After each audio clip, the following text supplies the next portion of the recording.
السلام علیکم ورحمۃ اللہ وبرکاتہ۔ والصلاۃ والسلام علیکہ یا رسول اللہ۔ بسم اللہ الرحمن الرحیم۔ ایک بار کا واقعہ ہے، مسجد نبوی میں نبی کریم صلی اللہ علیہ وآلہ وسلم کا دربار لگا ہوا تھا۔ وہاں 300 سے 400 صحابہ بیٹھے تھے۔ وہاں قبیلہ بنو سلیم سے ایک شخص آیا اور کہنے لگا، یا رسول اللہ صلی اللہ علیہ وآلہ وسلم، میرے پورے قبیلے میں ایک میں ہی ہوں جو اپنے باپ دادا کے دین کو چھوڑ کر آپ کے دین کو مانتا ہوں۔ یہ بات سن کر ہمارے پیارے نبی صلی اللہ علیہ وآلہ وسلم فرمانے لگے، بتاؤ تمہیں کیا چاہیے؟ وہ شخص کہنے لگا، جیسے آپ کو میری حالت دکھ رہی ہے ویسے ہی حالت میرے پورے گھر کی ہے، مل گیا تو کھا لیا، ورنہ جس حال میں رہیں اللہ کا شکر ادا کیا۔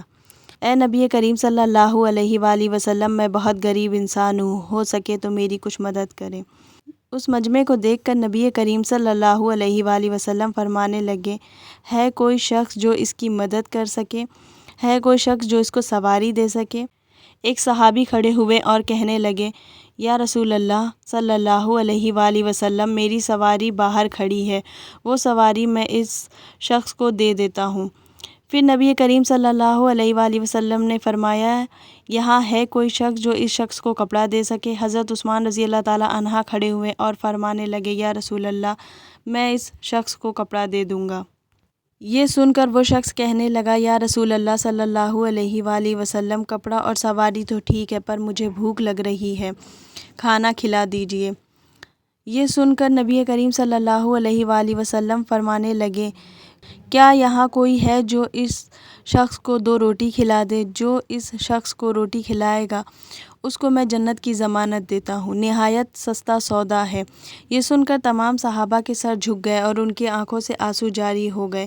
ہمارے پیارے نبی صلی اللہ علیہ وآلہ وسلم نے پھر فرمایا، کوئی شخص ہے جو اس کو روٹی کھلا سکے؟ ان میں سے ایک سلمان فارسی رضی اللہ تعالیٰ عنہ کھڑے ہوئے اور فرمایا، یا رسول اللہ صلی اللہ علیہ وآلہ وسلم، یہ صحابہ آپ کے حکم پر اپنا سر کٹوا سکتے ہیں، تو یہ کیسے ہو سکتا ہے کہ اس شخص کو روٹی نہ کھلا سکیں؟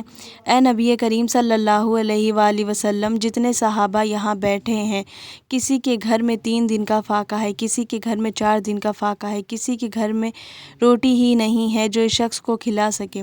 یہ سن کر نبی کریم صلی اللہ علیہ وآلہ وسلم نے فرمایا، کیا یہ شخص یہاں سے بھوکا جائے گا؟ تو سلمان فارسی رضی اللہ تعالیٰ عنہ نے فرمایا، یا رسول اللہ صلی اللہ علیہ وآلہ وسلم، اس کو روٹی کھلانے کی ذمہ داری میں لیتا ہوں۔ سلمان فارسی رضی اللہ تعالیٰ عنہ اس شخص کو لے کر حضرت فاطمہ رضی اللہ تعالیٰ عنہ کے گھر گئے۔ حضرت سلمان فارسی رضی اللہ تعالیٰ عنہ دروازہ کھٹکھٹاتے ہیں، اندر سے آواز آتی ہے، کون ہے؟ وہ فرماتے ہیں، اے بی بی، میں ہوں سلمان فارسی رضی اللہ تعالیٰ عنہ۔ یہ شخص نبی کریم صلی اللہ علیہ وآلہ وسلم کے دربار میں آیا ہے اور بھوکا ہے۔ وہاں جتنے صحابہ ہیں ان کے گھر میں ایک بھی روٹی نہیں ہے جو اس شخص کو کھلا سکے، تو بی بی اس کو 2 روٹی دے دو۔ یہ سننا تھا کہ حضرت فاطمہ رضی اللہ تعالیٰ عنہ کے آنکھوں سے آنسو جاری ہو گئے اور فرمایا، اے چچا، میری ایک بات سن لے۔ سلمان فارسی رضی اللہ تعالیٰ عنہ اس شخص سے تھوڑا دور ہٹ کر بات سننے لگے۔ بی بی فاطمہ رضی اللہ تعالیٰ عنہ نے فرمایا، اے چچا، میرے گھر میں کھانے کے لیے ایک لقمہ بھی نہیں ہے جو میں آپ کو دے سکوں، میرے دونوں شہزادوں نے بھی کچھ نہیں کھایا ہے، آپ کسی بہانے سے اس شخص کو لے جائیں۔ یہ سن کر سلمان فارسی رضی اللہ تعالیٰ عنہ کے آنکھوں سے آنسو جاری ہو گئے۔ انہوں نے فرمایا، اے بیٹی، میں اس شخص کو آپ کے پاس بڑی حسرت سے لایا ہوں، اگر میں اس شخص کو بھوکا لے گیا تو پیارے نبی صلی اللہ علیہ وآلہ وسلم کو کیا جواب دوں گا؟ یہ سن کر بی بی فاطمہ رضی اللہ تعالیٰ عنہ فرماتی ہیں، اے چچا، تھوڑا ٹھہرو، میں ابھی آتی ہوں۔ بی بی فاطمہ رضی اللہ تعالیٰ عنہ اندر جاتی ہیں اور اپنی چادر لے کر حضرت سلمان فارسی رضی اللہ تعالیٰ عنہ کو دیتی ہیں اور فرماتی ہیں، اے چچا جان، اس چادر کو دامن میں چھپا لو اور سامنے جو آدمی بیٹھا ہے اسے جا کر بیچ دو، اس سے کچھ اناج لے کر اس شخص کو روٹی کھلا دو۔ حضرت سلمان فارسی رضی اللہ تعالیٰ عنہ اس چادر کو دیکھنے لگے۔ بی بی فاطمہ رضی اللہ تعالیٰ عنہ نے فرمایا، اے چچا، اس چادر کو کوئی عام چادر مت سمجھیے گا، یہ وہ چادر ہے جو میرے رخصتی کے وقت میرے ابا حضور نے دے کر فرمایا، اے بیٹی فاطمہ، آج سے میں تیرے سر پر یہ چادر رکھ رہا ہوں۔ قیامت کے دن عورتوں کے سرداری کی چادر بھی تیرے سر پر میں ہی رکھوں گا۔ سلمان فارسی رضی اللہ تعالیٰ عنہ اس چادر کو لے کر سامن یہودی کے دروازے پر پہنچے۔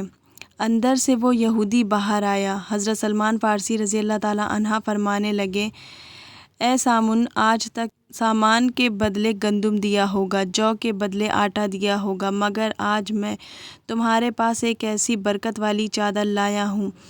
آج میں نبی کی بیٹی کی چادر لایا ہوں۔ یہ چادر تم رکھ لو اور اس کے بدلے کچھ اناج دے دو تاکہ گھر میں آنے والے مہمان کا پیٹ بھر سکے۔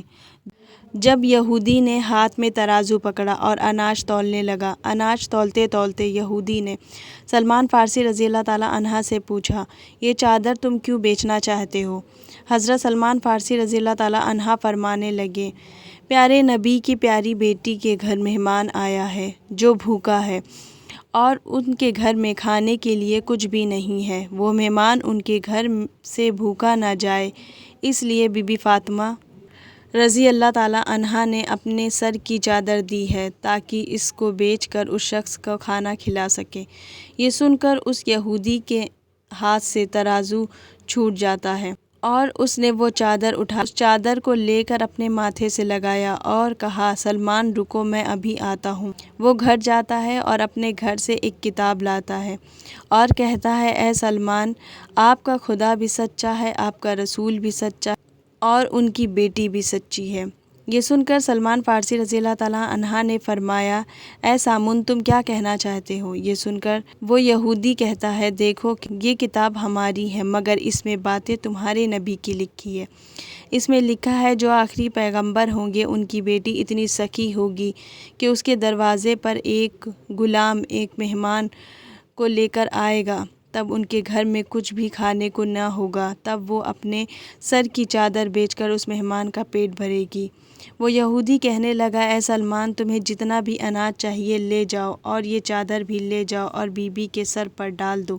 سلمان فارسی رضی اللہ تعالیٰ عنہ اناج لے کر حضرت بی بی فاطمہ رضی اللہ تعالیٰ عنہ کے دروازے پر آ رہے ہوتے ہیں۔ وہ پیچھے دیکھتے ہوئے آتے ہیں، ان کے پیچھے وہ یہودی بھی آ رہا ہے۔ حضرت سلمان فارسی رضی اللہ تعالیٰ عنہ پوچھتے ہیں، اے سامن، تم میرے پیچھے کیوں آ رہے ہو؟ تمہارا کام تو ختم ہو گیا۔ یہ سن کر وہ یہودی کہتا ہے کہ یہ اناج حضرت بی بی فاطمہ رضی اللہ تعالیٰ عنہ کے دامن میں ڈال دو اور مجھے اپنے ساتھ پیارے نبی صلی اللہ علیہ وآلہ وسلم کے قدموں میں ڈال دو۔ سبحان اللہ۔ دوستو، پیارے نبی کی پیاری بیٹی بڑی سخی تھی۔ ان کے دروازے سے کبھی کوئی خالی ہاتھ نہیں جاتا تھا۔ ان کے پاس جو کچھ ہوتا تھا وہ سب اللہ کی راہ میں دے دیتی تھی۔ آپ کو ہمارا یہ واقعہ کیسا لگا ہمیں کمنٹ میں ضرور بتائیں۔ جزاک اللہ۔